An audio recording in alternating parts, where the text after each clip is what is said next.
What is up, everybody? Welcome to the Burndown YouTube channel. I'm pretty excited to share this with you guys, and I am venturing into the 3D print realm, and this is my very first model that I made myself. I had a friend of mine print it because I don't have a printer yet, but I am kind of looking around, and then this guy over here, we are going back and forth, and he has one that I think that I'm probably going to pull the trigger on because the price is right. He does his homework on the thing, and mainly what I was waiting for in this was kind of twofold. So the first thing is I don't know how to use CAD.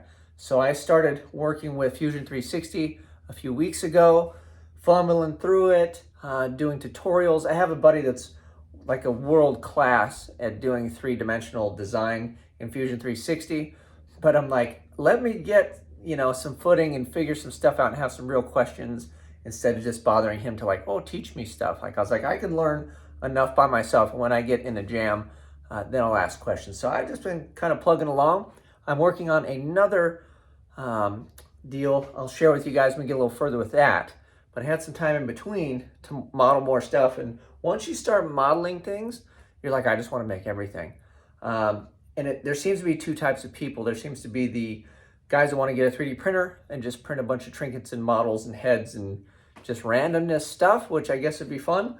But then there's guys like me, I'm like, I don't want to buy this machine and all this stuff and then just make trinkets because I'd like to make something useful if I'm going to go through all that effort. And then the other issue I had with 3D printing, and it's taken me this long to get to it, is that technology, they have these things and it seemed like there's these communities of makers and all these people with these 3D printers, but they always seem like some janky homemade thing. And the people are always messing with them and failed prints and bad leveling and all this stuff. And I'm like, man, if I'm going to try to learn CAD, I don't want to learn how to make a 3D printer and mess with it, because I was looking at like, that's like an RC car or some other thing where that whole thing in itself seemed like a hobby. And I was like, I just want to make useful stuff and have the machine work. Well, it's come to the point to where they are pretty reasonable in my opinion. You can get pretty quality prints out of it. So that allows a guy like me to just focus on kind of learning the ropes of Fusion 360, get my feet wet, and then you have something where you can hit a button and it spits stuff out. So it's going to kind of keep you involved and entertained. So let me share this with you and kind of just go over why we made it. And you guys let me know, are you guys 3D printing? What printers do you have? All that fun stuff I'm interested in. So let me turn you around and we will check this thing out. So I thought it would be funny to have a company that was like Pickle Industries, because then the saying could be just deal with it. And I was joking, my wife's like, that's dumb. So I called this Pickle Fab just for fun. And I only put a name in there just so I could learn how to do that. Like, I don't really care about whatever else. Like, I just want to put something because it was a big open space. So I learned that. I did these little radius edges. I did all the chamfers. And then on my welder, I have this little guy here. So I measured it up so you could just hang this on here. So I have this one sitting in place, right? So I can't move my filament. So this one's sitting in place, and then it just hangs on there, and then they just sit on the ground. It's not a big deal. But I just had all of these laying in the corner, and when I was welding on the pacer headers, I'd have to dig out whichever rod I needed. So this is better. I can read what it is, and it's just simple, and it was a fun project for me to do. If you're wondering about these guys, these are all inserts in here, because on the consumer grade tubes, you get like fatty tubes for like your aluminum, and then the other ones are like thinner tubes, like this is stainless. So it just takes up the slack, so I didn't have them leaning on each other. And again, this was another fun exercise to figure out how to fit this into here, and then make sure they weren't touching here. And then I gave it all kinds of slack. I could have made this way tighter tolerance, but I didn't know. And I shipped these files off to my buddy, and he spit them out of his 3D printer, and I was like, I actually made something, which is fantastic. I mean, I'm used to welding and creating stuff like that, but to make something in 3D land and then just have it print out, and then you just take it over to your piece where you're like, oh, I was gonna hang this on the side of my welder, right?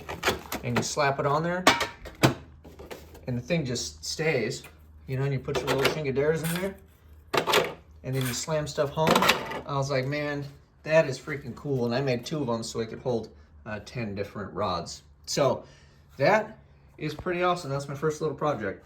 So that is a look at my very first 3D print. Technically, I didn't print it. My buddy Brett printed it for me. I'm in the market for a printer, so leave in the comment section if you have one, what you like, what you don't like about it. And I'm particularly looking at some of the newer, faster printers that I don't really have to learn on, that's self-leveling, does the dance, and then I can just sit over here and model things that say deal with it, and custom valve stem caps or whatever my wild heart can dream up. And then we can just start sending the machine the prints, and I don't have to sit there and babysit the thing, because I don't really want to get into that portion of it.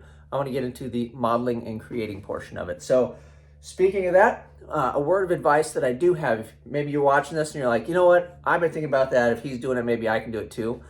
The word of advice I will have, because the other project I was working on that I'll share with you guys later, I have a lot of hours in that, and that was how I cut my teeth in the program.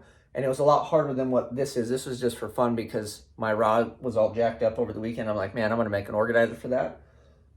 Pick a project that you want to get through. Not like, oh, I want to model a banana or whatever it is. Find something where you're like, I want that, or that's a good use case, or I have like this great idea and I want to see it through.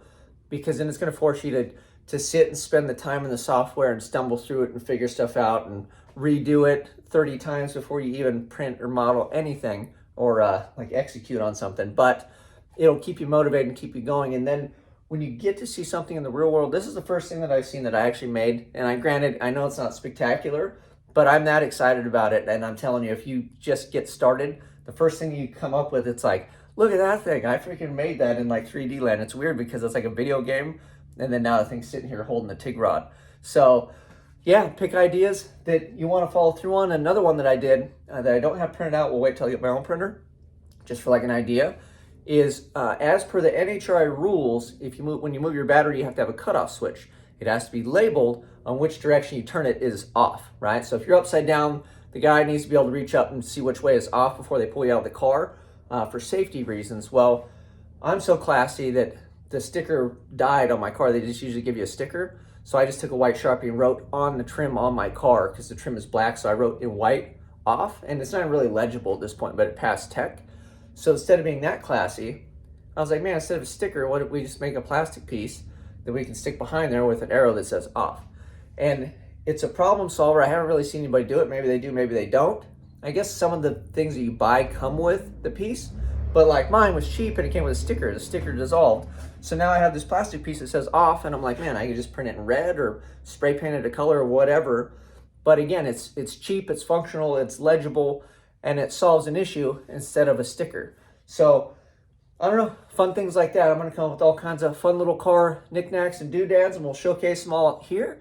And then I think what I'll do is I'll put up some sort of like maker site thing or whatever. Maybe I'll fire my Shopify back up, and we'll add those things to it. Because if there's something, maybe you don't want to get into 3D printing, but you're like, hey, I would take a little backer piece instead of a sticker for my deal.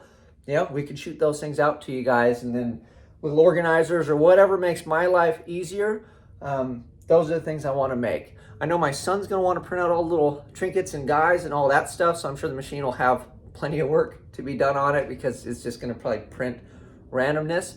But the things that I'm concerned about, and the whole reason I'm doing this, is to learn Fusion 360 and get better at it, so I can actually make like lasered sheet metal parts and other things like that, and not just trinkets. But then to make real world problem solving things at a cheaper cost that I can kind of do myself and offer them to you guys, because I feel like that is a great avenue for me to make a little bit of side cash to help you guys out by giving you problem solving stuff. Because if I'm using it, it makes my life better. I know it would help somebody else, and then I don't have to try to hustle like t-shirts and stickers, because it just makes me feel weird and creepy being like, hey, buy my t-shirt. I would honestly rather give shirts away. So maybe we'll just do like, we'll put shirts in boxes of different items that you guys get, and stickers and candy and stuff like that. And then that way I don't have to feel so creepy and tell everybody to go get my t-shirts. So we'll start that sometime this year. I'm working on it. I'm very proud and happy with that. The print turned out phenomenal. So big shout out and thank you to my buddy Brett. And then I'll keep you guys posted. I got my eye on a 3D printer, but I want to hear what your guys' opinions are. And when I pull the trigger on one, I'll show you which one I picked, why I chose it, and then we'll just see how the darn thing works, and we'll make some stuff. You guys know what to do. I'm out.